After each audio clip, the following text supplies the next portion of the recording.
Even my phone is like, hey, you can't ruin tradition. Don't do that. It has to go off at the beginning of every stream. Hi, hello, welcome. Hope everyone had a really good Halloween this year. I know it was super fun. For some reason, it was one of the best Halloweens ever. Like, it was such a good month. Yeah.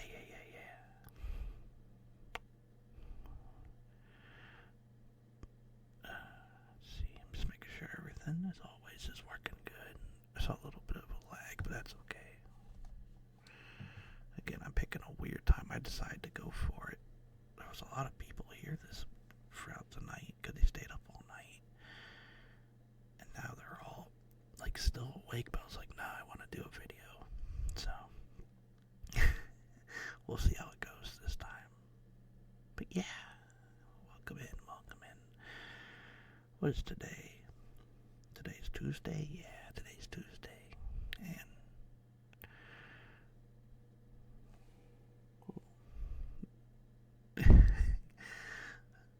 I keep looking around my room. I get paranoid, like something's going to happen. I feel it. No, but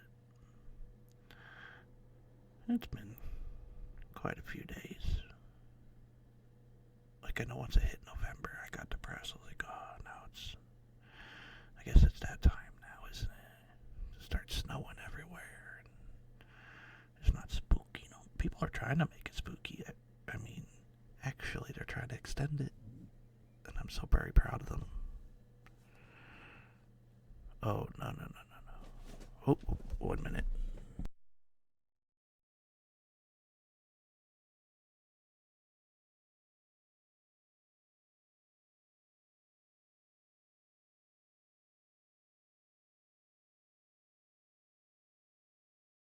My bad about that. I just got a message saying I need to restart my computer. I can't do that right now. I'm in the middle of an hang video. See, I knew it. I felt it. I was like, something's going to happen. And then this popped up. I'm trying to think if I can have it. Well, I'll just do it later. It'll let me do it later. There we go. Okay. Goodness. I called it. But yeah, it's been like a wild few days. I ended up having such a weird, like a horrendous panic attack in the beginning of November. I feel a lot better now, but I learned I have to work on myself a lot more. And focused on myself, did a bit of art. I still have another piece I want to do later, and then I'm going to... Oh, I saw Kung Fu Panda was on here too for free. I'm going to watch that too while I do stuff. But yeah, slowly building towards making things better. And I was like, I want to do another ASMR, so I'm going to do that today. Try to think, because usually I like to talk at the beginning, keep everyone... Oh, I also got a new tarot deck. Yeah, I bought a tarot deck. It's going to be coming. No sticking. Why not? Sometimes when people ever pop up in one of these, I can do readings and whatnot during them. I've seen seen so many people doing those tarot decks. I was like, yeah, I should do it for ASMR. Maybe I'll even dedicate a stream to it where I just read the paper that comes with it, read about the cards, and maybe do a reading or two. I think that would be very fun. But yeah. Now, I hear it's gonna be a big snowstorm coming soon. I could just see it in the sky, but right now it looks pretty good. It's about, I don't know, pretty sunny. A lot of clouds, but it's fairly sunny out there. But yeah, we'll see what happens. Also, I apologize. The cars are, for some reason, the cars seem a lot louder than usual today. But yeah, I'm pretty sure we can get started then. I can't really think of much else that's been happening.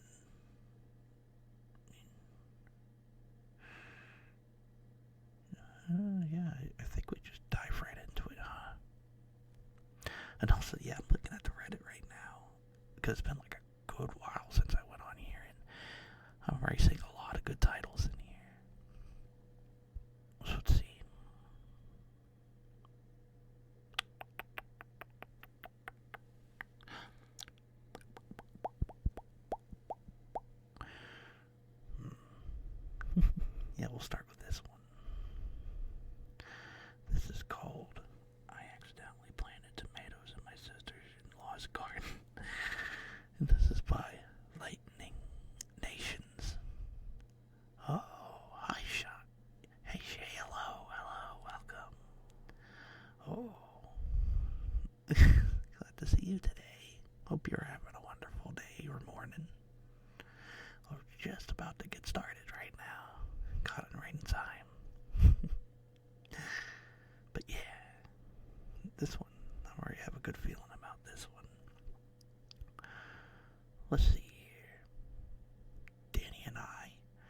We liked to get away to his brother's coastal home as often as possible, mostly because it felt like one place where we could pretend our marriage wasn't falling apart. And since we didn't have enough money to go away this summer, thanks energy bills, Danny asked if we could go stay there for an entire fortnight in July. Oop.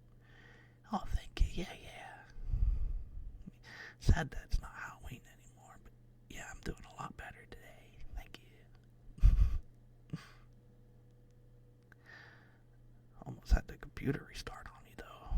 I had to stop that dead distracts, but we're all good now. That place was the lap of luxury. Outdoor jacuzzi, heated floors, home cinema system, and the only part off limits was the rear half of the garden, which my sister-in-law Angie was trying to turn into an organic farm, although in 3 years she hadn't sprouted a single sapling. The first Friday of Danny and I's stay, Mike and Angie's arrived unannounced, said they cleared their schedules so they could join us for the weekend. On Sunday evening, as we sat in the hot tub enjoying those perfect bubbles, Angie carried over a chessboard and some tomato chutney. Don't know what a chutney is. She made. We all agreed to taste incredible, but she was irked by the fact that she needed to go to the greengrocer for more tomatoes. That stubborn garden just refused to cooperate, she said. After they left on the Monday, Danny stomped around, stinking the place up with his shitty mood. I kept asking what the problem was, until finally he fawned over Angie, the flawless wife. He pointed out the way she kept climbing out of the jacuzzi to top up Michael's wine, and how she cooked all the special meals for him. I countered that he returned those favors with romantic shoulder massage and surprise roses that he had never had nice abs, to which Danny replied, "It's easy to stay in shape when you can afford a personal trainer." We argued around the house, our tempers escalating, until the situation got so hairy I found myself grabbing the butcher's knife for my own self-defense. On the drive home, I texted Angie photos of my bruised neck, said I left Danny. I texted Angie's photos of my bruised neck, said I'd left Danny, and that I hope I never saw him again. Mike was an emotional wreck. You would be too if your own brother vanished without a trace. I told everybody that I don't know what happened to that violent prick, but I'll bet he's too ashamed to show his face. All communication from Danny's family basically dried up after that. Until a few months later, when Angie invited me to a party at her coastal place. The second I knocked on the door, she dragged me into the garden, past the guests crowded around the picnic table. See, she wanted me to see that something was finally grew in the damn garden of hers. And as I watched the guests dig into the giant bowl of salsa with the tortilla chips, a moist sickness slid up my throat, because in the middle of the soil bed, a lonesome tomato plant grew in the exact spot where I buried Danny's mutilated corpse. And that last thing he ate was Angie's tomato chutney. Oh, so that's why it tasted so good. Dang. Oh, definitely a great start to this already. That was a great one. That was just 3 hours ago. Dang. Oh, and I almost forgot while I was doing this, I forgot to mention in the beginning that I do these live. So the people on YouTube, I apologize for anything, like, if there's any pauses or whatnot. But I put it in the tag, so it's all good. Let's see here. Now I gotta keep looking. Because again, I look at the upvotes, and it keeps me from looking at something bad. Because I don't read these ahead of time. Let's see. This one has 1,000. And that was just a day ago. Yeah, we'll do this one. Yeah. This is called An Open Letter to Hannah, My Daughter's Guardian Angel, and this is by Lightning Nations. Your name was Hannah. You were 10 years old when we first met, the same age as Abby, and you had blonde pigtails and loved playing horror games, even though they gave you nightmares. You almost died once because a boy at school brought in a Snickers bar for lunch. After you got out of the hospital, the same bullies who spat on Abby's cornered you at the playground and said that they shoved peanuts down your throat if you didn't do their homework. Abby came home crying. We talked about your teacher and your principal, and then you, Abby. The 6 other kids gave a presentation about allergies from the entire school. It didn't stop the bullying, however. From then on, you and Abby were inseparable. Almost every day, between hours of 3 and 6, the sound of sweet, innocent laughter filled our home. And even as I got to reveal in your friendship, whenever the two of you helped me bake treats for my church's endless fundraising events at the church, I always gave you both a special treat for being such wonderful helpers. Abby collapsed on New Year's Eve. We thought it might have been a simple fever, but after 2 days of nausea and vomiting, we took her to the hospital, half expecting to get the laugh out of the place. After I don't even know how many tests, we learned that we were dealing with, she needed a transplant. They checked me, plus a dozen other relatives. Surely there's a match in there somewhere. No such luck. Neither you nor your father told us you were getting tested, probably because you didn't know where you even go, though it was such a dangerous procedure. But due to a mix-up of some important documents, I discovered you were a perfect candidate, and my heart soared. Surely any day you'll tell me the wonderful news. You didn't, and that put me in a difficult position. I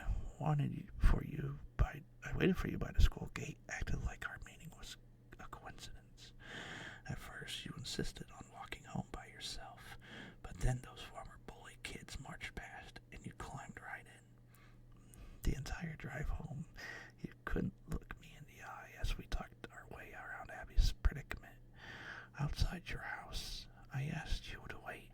From this back seat, I grabbed a plastic container and filled with cookies and offered you a treat, just like old times. Then we hugged. Goodbye, both crying. Later, your father called from the hospital. I already knew why, but it took 15 minutes to get the sense out of him. You suffered an allergic reaction. The doctors did everything they could, but the end result was that your kidneys had become suddenly available.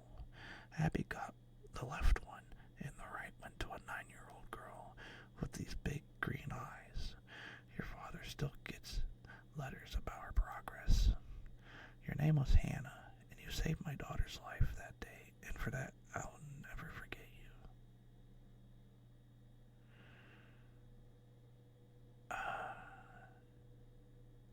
I'm gonna read the comments.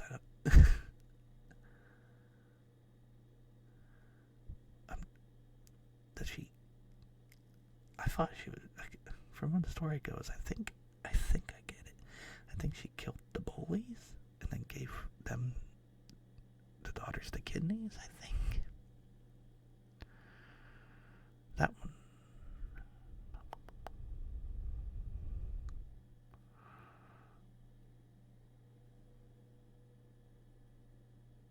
I'm guessing Hannah died at the end. My bad. I'm just reading. It's a good story. It's because I'm stupid. I had to think on that one. But yeah, great job. Great job. Boop. I'll leave it up to the people in the comments. Let's see here. What's next?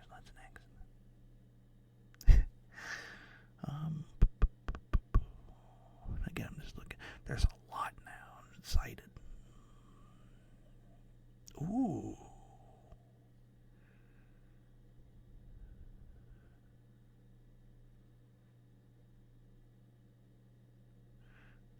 we'll try this one. This is called We Adopted a Serial Killer. And this is by Noir the Misfit. Rachel seemed a bit off when we talked at... Oh my goodness. I'm going to take a drink after this. Rachel seems a bit off when we talked to her at the orphanage. It seemed like she was a bit troubled, coming and going from different homes due to accidents occurring in her family that ended in tragic deaths. There was a fire that engulfed her house when she was 7, and her family was killed. She was found covered in ashes and crying her eyes out to the police. The fire was stated to have been caused by faulty wiring. There has been a brutal murder of her second family. Rachel was again found sobbing uncontrollably while covered in blood. A man confessed to her murder of her family and was imprisoned. The caseworker told us everything and advised us to look at another child. She just needed some love and affection, my wife replied with a smiling face. Rachel was very happy when we brought her home a week ago. She was excited to see her new room, and well as all the new toys she could play with. Just make sure to stay out of trouble, and you can play with anything you want, you got it, I told her as she was examining the sharp knife along her new collection of toys. You mean I could really play with these? She asked with a sparkle in her eyes. Of course you can. How about you start with Daryl next door? He's been getting on my nerves over the years. I love you, Daddy. Rachel expressed as she hugged me, almost crushing my ribcage. I love you too, Rachel, I replied, picking up and hugging my little serial killer. I love that one. Was it scary? No, it was so adorable, though. I'd love to adopt a serial killer. Might be no neighbors, but like, come on now. Yeah, that was a good one. I feel so happy now. I like that. Okay, I'm getting a drink real quick too. Yeah, that was great. I could just imagine.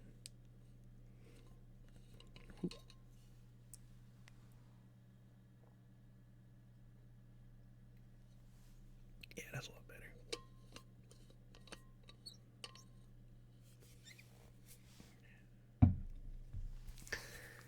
Yeah.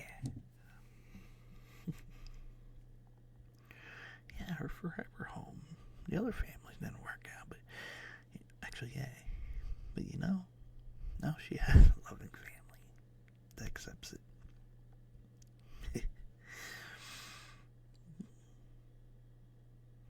I'm just looking pretty again. Oh no.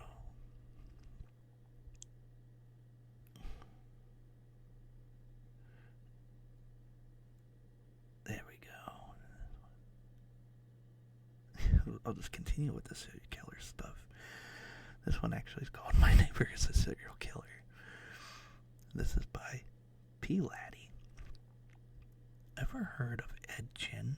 Oh, here we go. You know, the guy who made lampshades out of a human skin. Well, he's nothing compared to my neighbor. We all live in a rural Maine.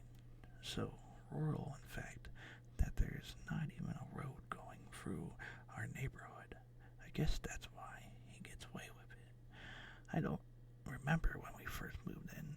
I've developed a bad memory in my old age, but I certainly started noticing when all my other neighbors began going missing.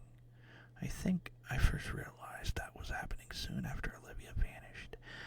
I admit he wasn't very discreet about it. I saw him carrying parts of her body into his house.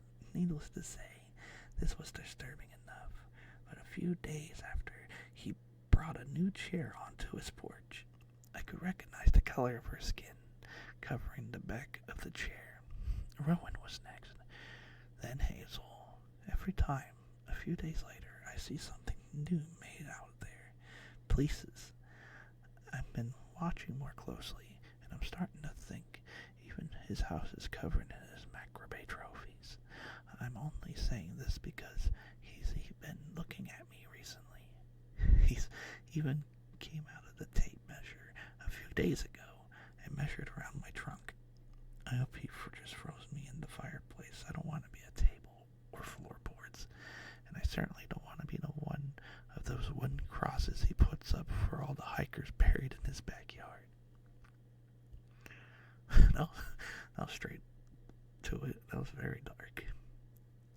But he would be safe if he had adopted his own serial killer. Yeah. But yeah, great job. That was a good one too. Let's see here. Oh, going on to the next page. Oh, here's some doors creaking in the house already. Again, they should all be asleep though. They've been up since they were up all night. I don't even think they went to bed. Oh, see, just in case I got my mute button. I'm not afraid to use it. Let's see.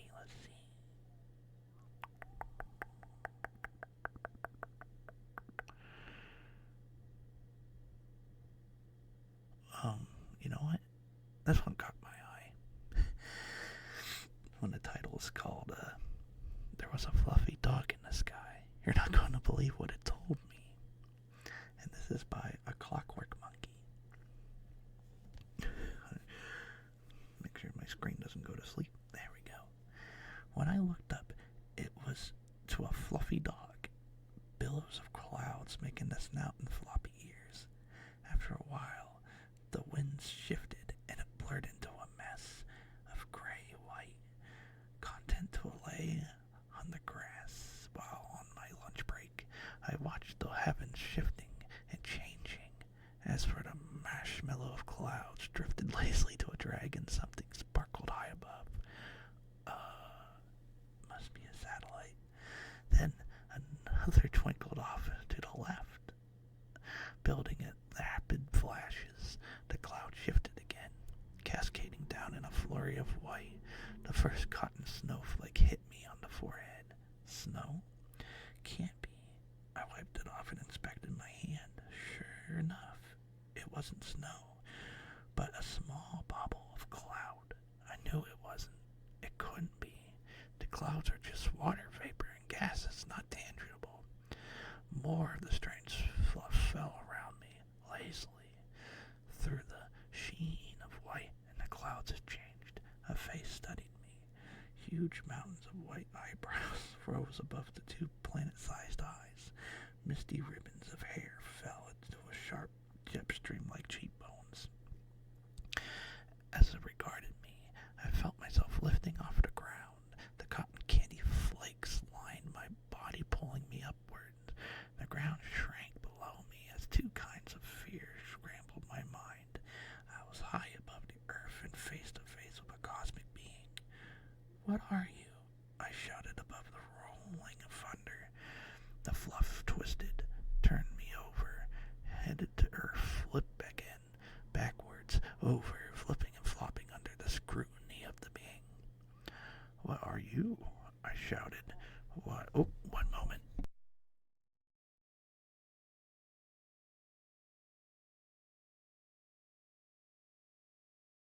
People being loud on the porch. Make sure you don't hear any of that screaming. Boop. Oh no, where was I? Oh yeah. Still not ready, it said in streaks of lightning. And then I fell pummeling the clouds as I went. Rain soaked my clothes and skin. The wind kissed my skin, skinless, stinging, ripping, sending pain erupting through my body. The face watched, grinning in huge white castles of teeth. As the ground barreled up, my life flashed before my eyes. But not just mine, everyone in a cosmic kaleidoscope. The entire history of the human race back to our seeding, to which the being watched me plant us on the earth. Just when I was about to hit the ground, I stopped. 1,000 feet came inches, and I touched it back down. My heart thundered in my ears like an echo of the cosmic entity, and it didn't stop as I raced home forgetting about work. That didn't matter. Nothing did anymore. Not with what I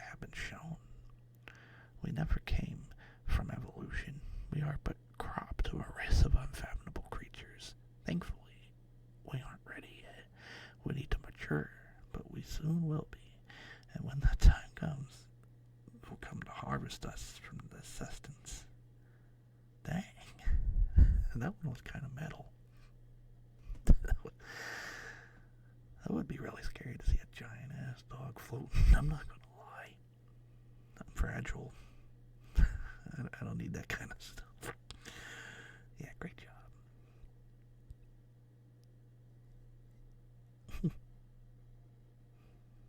Let's see here.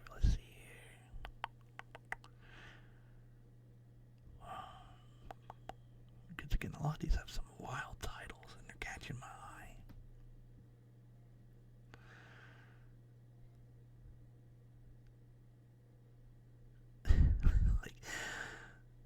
Some of these I'm trying to avoid, but man. Again, while I'm looking, hopefully everyone's doing great.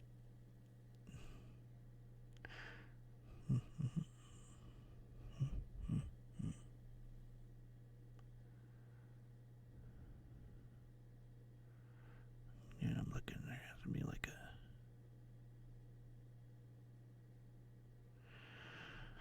a... Okay, I have to do this one.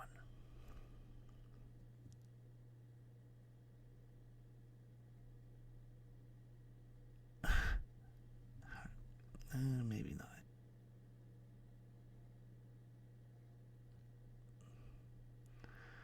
Again, I gotta be a little careful.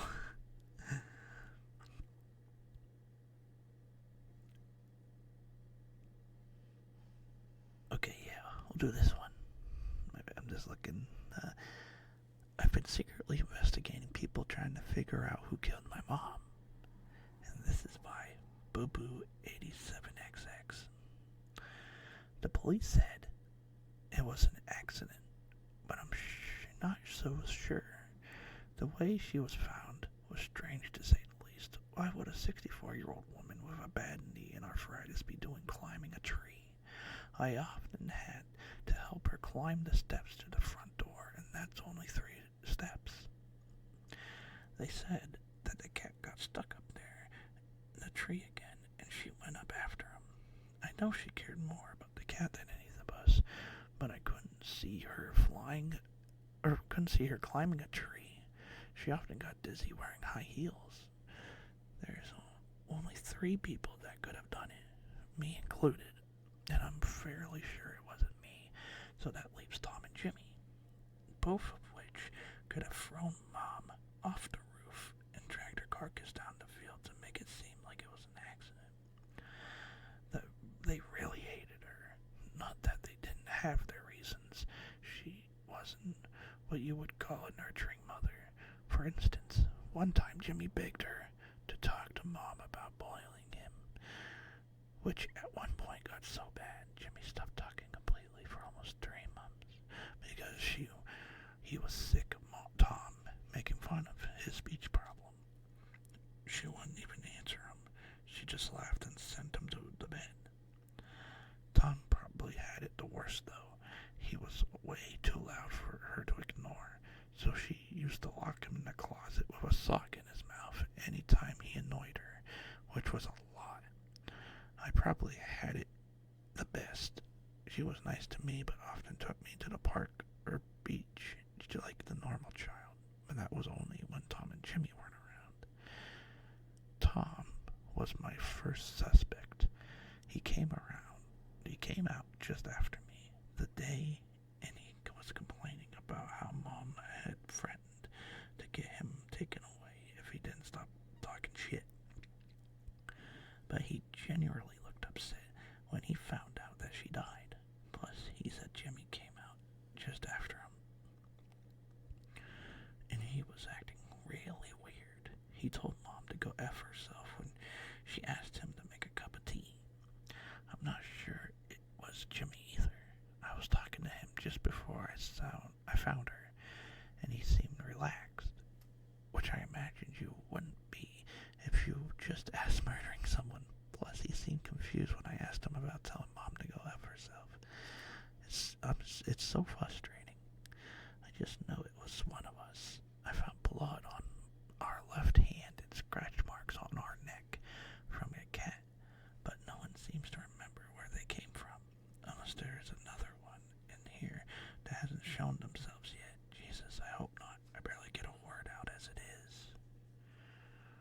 Ooh.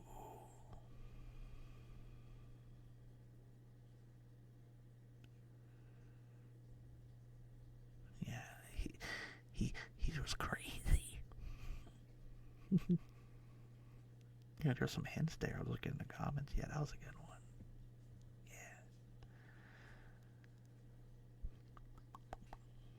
Yeah. I notice I have a bad habit. I keep after every story. I'm like, oh, that's a good one. These all are good.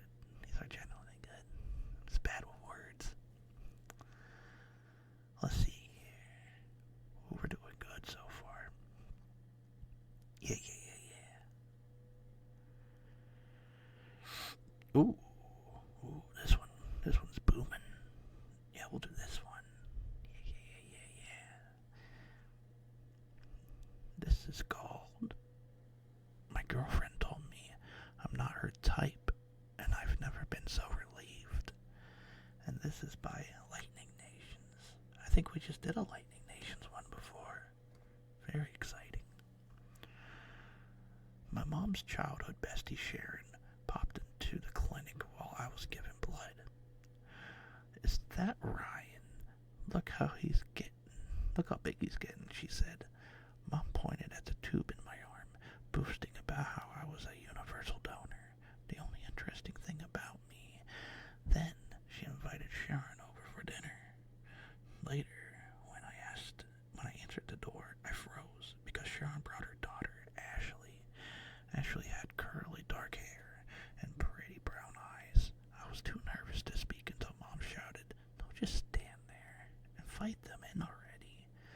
While we ate, Mom said Ashley should let me show her around town when she was new here. I like that, she said, scraping all the peppers and garlic and onion off her chicken cutlets. In coastal towns, gossiping is a national sport, so I knew she'd figure out what a giant loser I was eventually. A rumor circulated at school that a pale babe of a fat ass moved her, but luckily for me, she turned out to be harder to spot around town than Bigfoot. I mostly took Ashley on late night walks, so there'd be less danger for us to be noticed.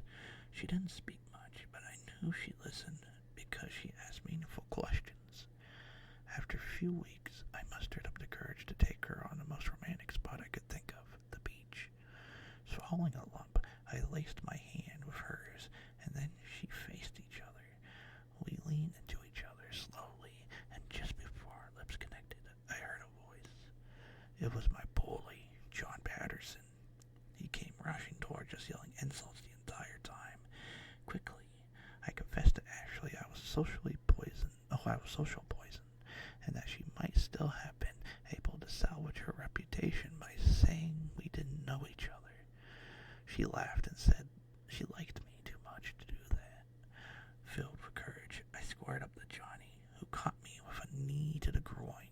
From the sand, I watched him throw an arm over Ashley's shoulder, telling her she was too hot to hang out with a loser like me.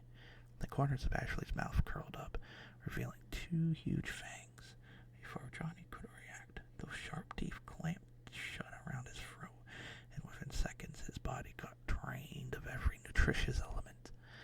Ashley tossed his weathered husk into the water, and then looked down at me, her face beautiful despite all the blood. She told me I didn't need to be afraid because I wasn't her type, specifically her blood type. According to her, O-negative universal donor tasted like sun-baked mayonnaise studded with cheese and diarrhea. She said she wanted us to be boyfriend-girlfriend, but would understand if I said no, and that I'd give me time to think about it. So I'm sitting here at the beach confused, terrified, and weirdly excited. And now I need help figuring out what to do next. I mean, obviously, yeah. I mean, you have to. She sounds like a keeper. Oh, I didn't expect to get a vampire one. That was great. I dare say that was adorable too. Like, that was like two adorable stories. I really like that one. Great job. I think he was the guy that did the other really good story too.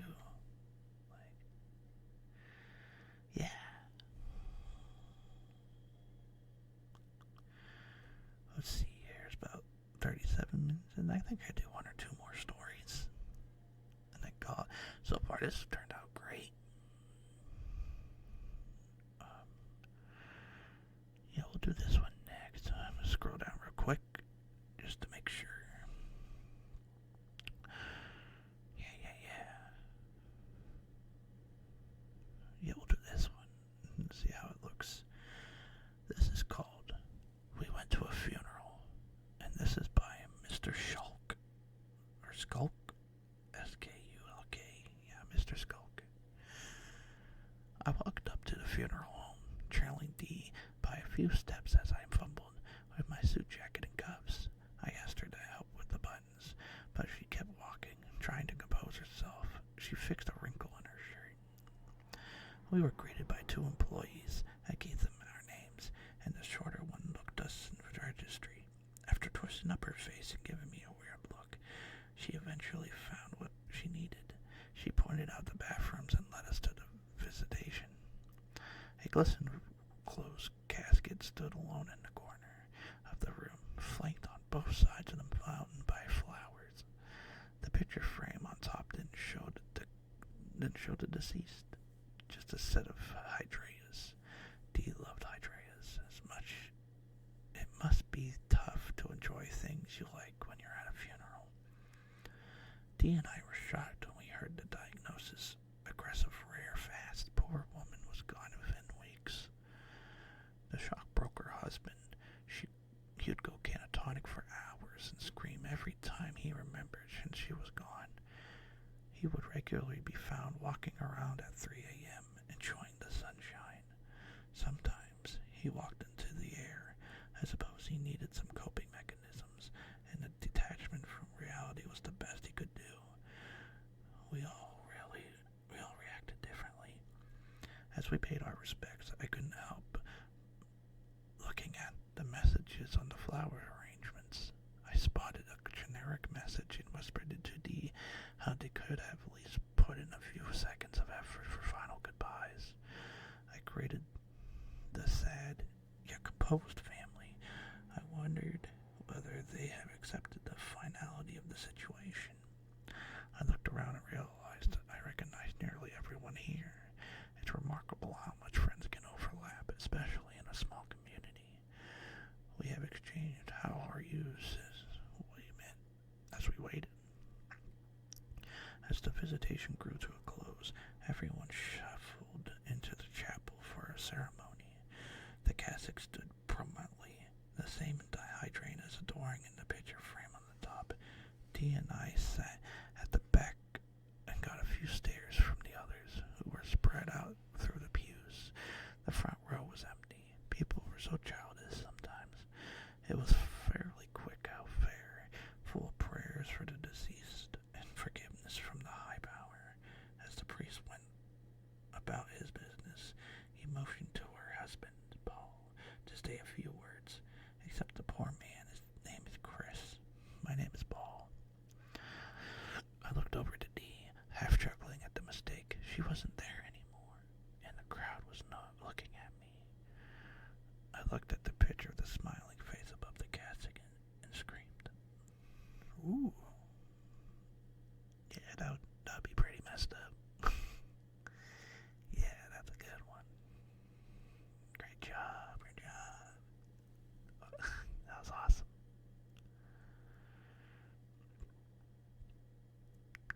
Let's see. Yeah, I don't feel done yet. I feel like I can keep going.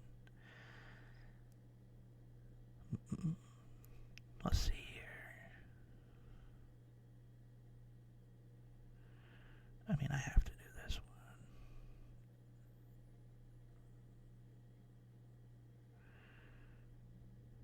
Yeah. This is called Only Take One Piece of Candy, and this is by The Forgotten Well. Grant, honey, you're not going out. Oh, Grant, honey, you're not going out. Shut up. He told his mom, I'm not missing out on free candy. Grant was 16, far too old to trick-or-treating. Why do you need help? Or why don't you help me hand out candy? In whatever $5 left over you can keep. Ma, I'm going. Don't be a bitch. He slammed the door as he went into the garage.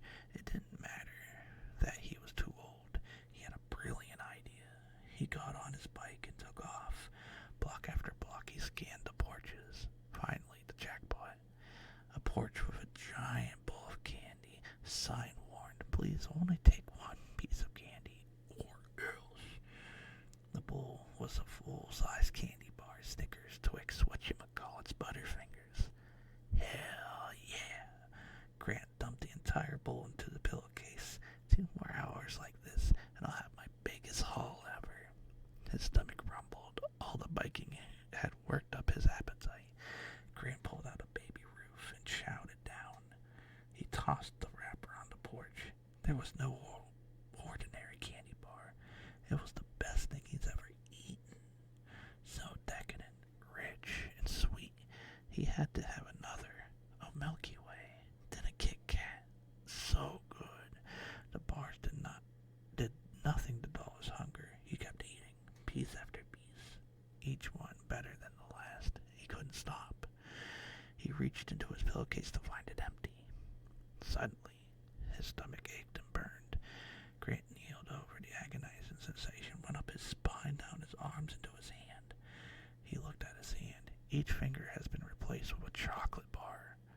They fell to the ground as he tried to move his fingers. What the fuck? He tried to grab his wrist, but his other hand was candy bars as well. His arm were, and his legs.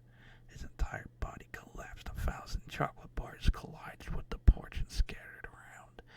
The wrappers littered on the porch, each wriggled like an inchworm to their respective bar and encased the candy. Each bar vibrated and hovered back into the bowl, now refilled. 2 10-year-olds walked up to the porch. Whoa!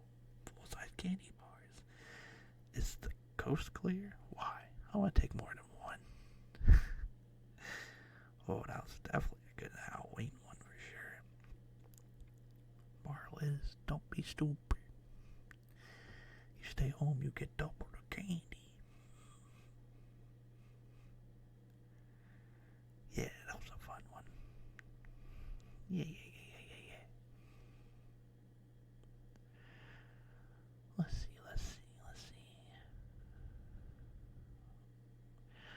God, there's so many. So many.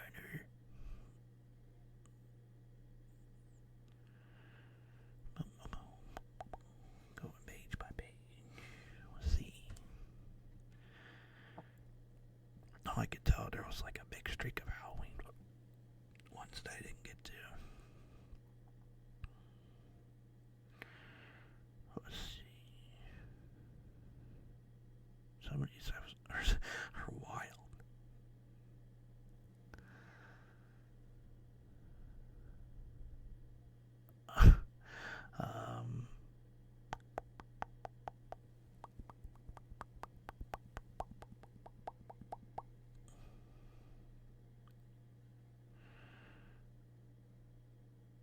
Okay, yeah. Oh my gosh, it's another one by Lightning Nations. This is called I Overheard My Girlfriend Whispering to Our Cat. Testing. Is this stupid thing working? Maybe you can hear me. I don't know, but if you can hear me, please listen. My name is Maurice Ashley, and shit, wait, the sound of footsteps in the background. Alright, they didn't hear me. My name is Maurice Ashley, and I'm a resident here at the Redburn Retirement Home. Right now, I'm in the cleaner store, surrounded by bleach and wet floor signs. You may be seen Ollie at the Fairby Cat on TV. He's a little gray bastard who snaps on the residents before they die. After he protects some devs, he got featured in the rap. But the story's not the puff piece everybody thinks, and that's why I'm making this. Wait. Sounds of heavy breathing. Okay, so Diane and I, we were together. That Diane Noel. Newell. We kept our relationship quiet because she's a church elder. We were in her room after lights out, and she heard something out of the hall. She flicked on the lamp and made me hide behind the coat rack over by the entrance, and then opened the door. It was hard to see in the dim light, but through a gap between those two jackets, I could make out Ollie strolling over there onto Diane's bed. She broke into hysterics and sat beside him, and from the way she talked, you would have thought she was bargaining with the Grim Reaper. Out of nowhere, Ollie's eyes went red and his fur became jet black, and that blackness kept growing like some sort of living ink blotch. I swear that this thing lashed onto Diane's skull. She tried to scream, but it was like the scream got ripped right out of her lungs, like her damn soul was getting sucked out of through her mouth. 1 minute she's in agony, clawing the air, terrified the next. She's completely lifeless. Then suddenly, the shadow shrunk back down into a normal cat again. The furry bastard just crawled up Diane's chest, purring away. This icy blast came over me, and I sat up and knocked the picture frame onto the floor by mistake. Out of the corner of my eye, I saw Ollie's hip whip towards me, so I flew through the floor and ran like hell with the speed of a man carrying my age. And how? I'm hiding from the fucking monster cat. I can't get out of here because the doors get locked after lights out, and if the nurses see me with the stain, they'll probably let me down to my bed. Then I'll sit and cat chow. I know this sounds loony, but whatever that thing is, it feeds on a human's essence. Maybe that's why it haunts a place where nobody is surprised by how many of us dying. I don't know. My only choice is to make a break for it, but in case that thing finds me, tell my grandkids that shit. Wait.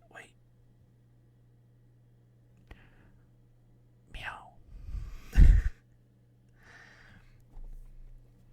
Ooh. That one was a bit wild. The thing is, that's actually based off a real cat. It's the real cat that goes and actually sits next to patients before they die. I actually know about that. Yeah. Another fun one. Ooh. Let's see. I think I can. Because I could tell when I hit that. Ooh. It's like starting to read, and now I'm starting to get tired. Hitting that, like. But I think I could do one more. I still got one more in me. I just gotta find a good one. I mean, this one's screaming out to me, but we'll see.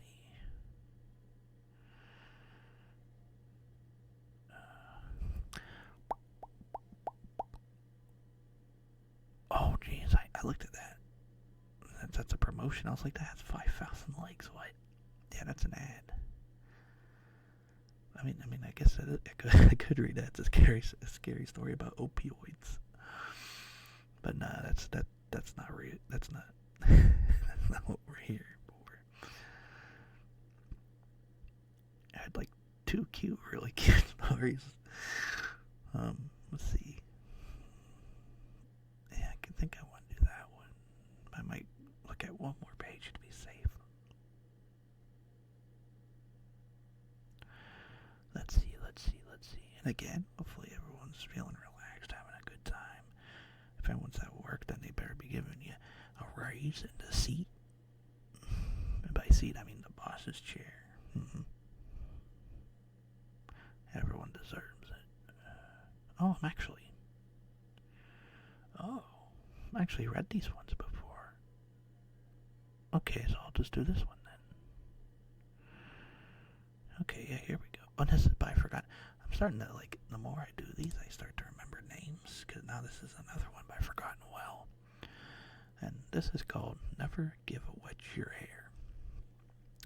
My best friend Frankie was a real champ. Then, let me restart that. My best friend Frankie was a real champ when he got cancer. Conquered chemo like crazy. When he lost all of his hair, all he wanted was to go back to middle school and be a normal kid. I asked my mom to shave my head and eyebrows. That way, he wouldn't feel singled out. When Frankie came back to school, I stood by his side. Everybody stared at us. Then the jokes began. The Bald brothers, bowling bald ass heads.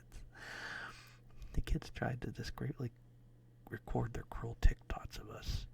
That's when Barry saw us. Barry was a vicious bully. Holy shit. He spit in his hands and rubbed it on Frankie's head. Then he pretended to see his reflection on his head. He laughed. Bald ready. My stepdad's bald and he's I'm not gonna say that word. What's your excuse? Frankie looked down at his shoes.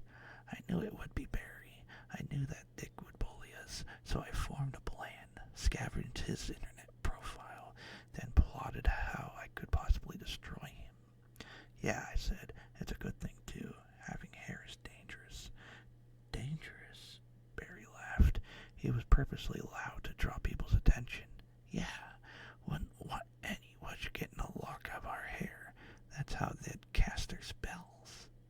This ain't Harry Potter, dumbass. Magic isn't real. Oh yeah. I edged him on. Then give me some of your hair.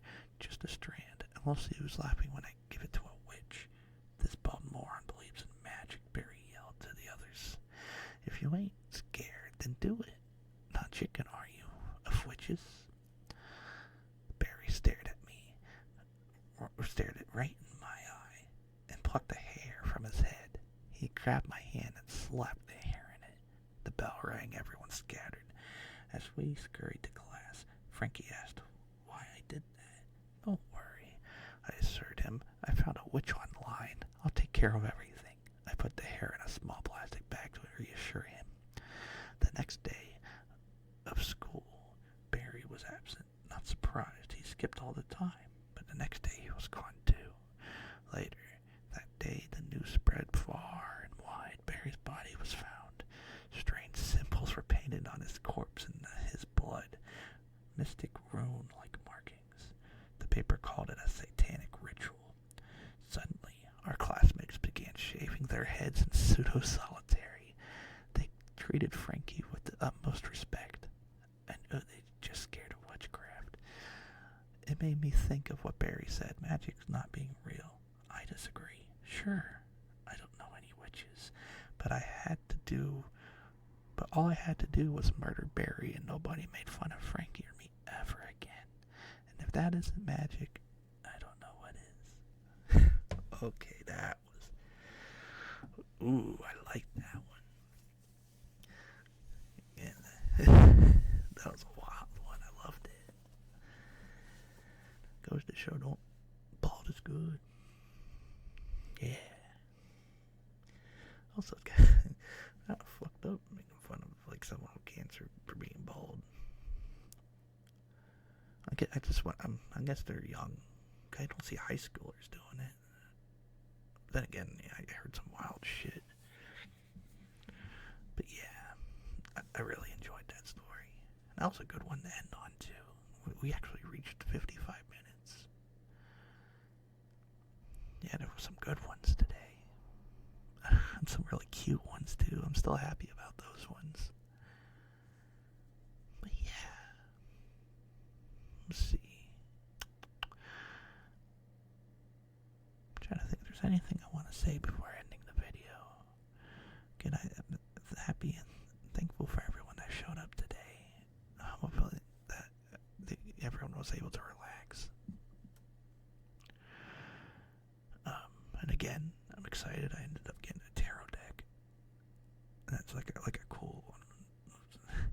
A lot of really great art on it, so I'm excited to look through it. And then maybe I'll do a video on it, but we'll see. But yeah, thank you too. Thank you for showing up. Thank you. I hope you enjoyed it today. Yeah, I got it off of Etsy. It's coming a bit late. I ordered it in October, so I'm excited. I look through it looks really cool. I'll end up showing it later. But yeah, thank you so much. I really appreciate it. Hopefully everyone has a beautiful